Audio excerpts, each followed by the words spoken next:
станет самой крупной в истории мира. Все, что я люблю, останется за моей спиной. Ведь завтра я попрощаюсь с любимыми и отправлюсь на фронт. Мы не созданы воевать, но сражаться приходится. Мы не хотим, должны. Мы обыкновенные люди. Мы храбрые мужья и верные жены. Мы рабочая сила и хлеб страны. Мы вдовы инженеры. Мы раненые бойцы и доблестные офицеры. Мы сострадательные учителя и великие поэты. Война с каждым днем сближает нас все больше и больше. И до самого последнего дня надежда не угасает. Ведь когда-нибудь наступят времена, когда все войны закончатся, и наступят солнечные дни. Мы не сдадимся, потому что дух наш силен. Мы братья, мы русский народ. И впереди нас ждет только победа.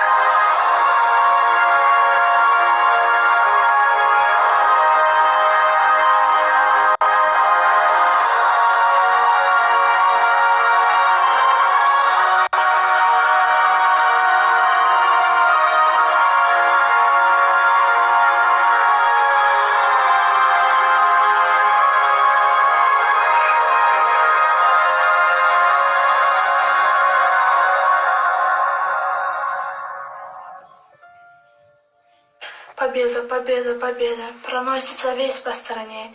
Конец испытаниям и бедам, конец долголетней войне. Разрушено логово зверя, войны очаги сметены, и с вестью в раскрытые двери врывается солнце весны.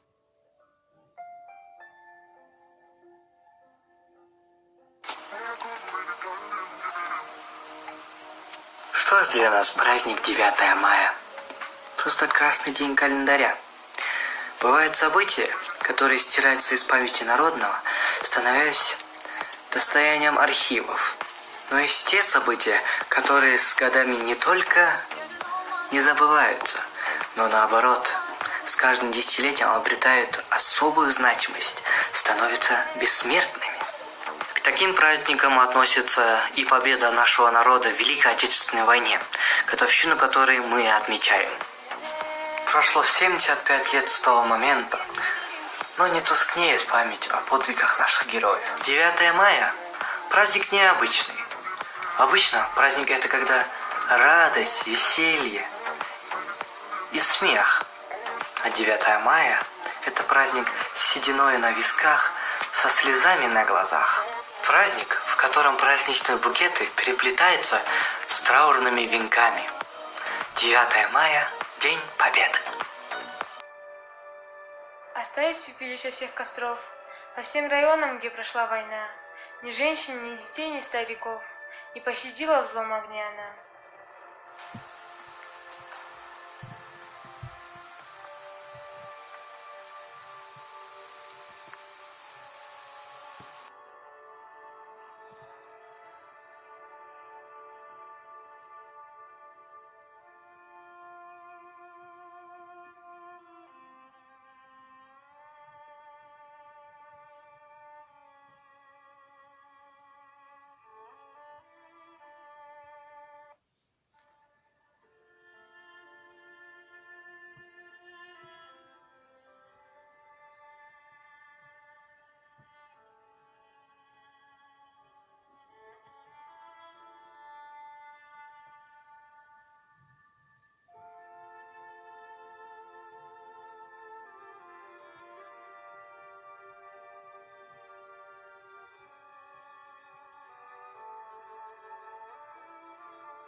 Дедушка Кучералиев Абыш родился в 1923 году в долине Чункимин в селе Шабдан.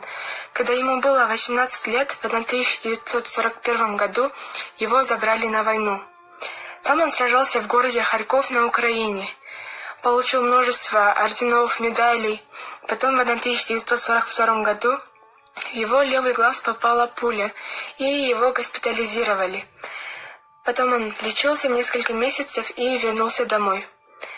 В данное время в честь него названа улица. Купасова Екатерина Андреевна, 9 Б-класса. Стихотворение. Лишь до войны деревня здесь жила. Лишь до войны деревня здесь жила. Всего за сутки до освобождения. 8 марта в муках умерла, и, не дождавшись своего спасения, с частями армии солдат пришел домой. Свое селение спешил освобождать. Он пожалел, что сам еще живой, когда о том ему пришлось узнать. Колодезки. Деревня отозвалась. За чистую студеную водицу здесь в 43-м жизнь оборвалась, да так и не сумела возродиться. Я не видел вас и не знаю, я фамилии ваши на плитах читаю. Ивановы, Петровы, Михайловы здесь, и Смоленска, Рязани, и Псковские есть. На просторах войны много павших солдат, да не все обелиски в их память стоят. Список этот большой, где от А и до Я.